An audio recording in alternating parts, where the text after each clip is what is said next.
completely shattered. "Damn it, son, it was a simple task. Just don't look out the window. How hard is that?" My dad shouted at me. I wasn't processing his words. I was sitting on the floor, arms and legs splayed everywhere in utter shock. What the hell had I just seen? My mother ran to the bedroom door. She had tears in her eyes. "Is everyone all right?" she asked. "Yeah, we're fine. We still gotta get that creepy effing monster, though." "Nathan, get up. We got some work to do," my dad said. I got up as soon as I could.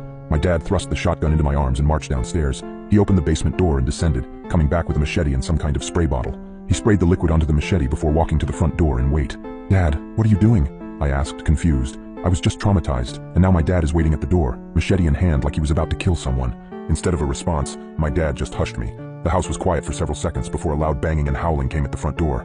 We heard a rip, and we knew the screen door was no more. The wood of the interior door started to splinter, and I took a few steps backward. My dad glared at me. "Nathan, now is not the time for this. Point the goddamn gun and get ready to shoot." I aimed the gun at the door, trying to find the spot where the howling was coming from.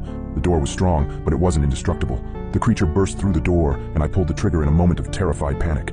My dad knelt down and brought his machete down on the abomination's head. The howling ceased, and my mom rushed forward with a tarp to cover the spot where the door was destroyed.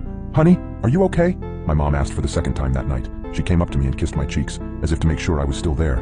She went over to my dad and did the same.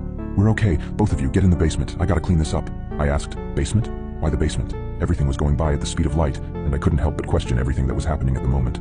"Let's just get in the basement. Your father needs to clean up," my mom said, grabbing my arm and pulling me to the basement. We sat on the couch down there for what seemed like hours before my dad came in and put the machete up. He sat on the chair in front of us with an exhausted sigh.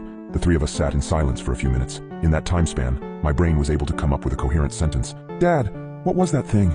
He just looked up at me, eyes dark, and said, "Where do you think that howling came from?"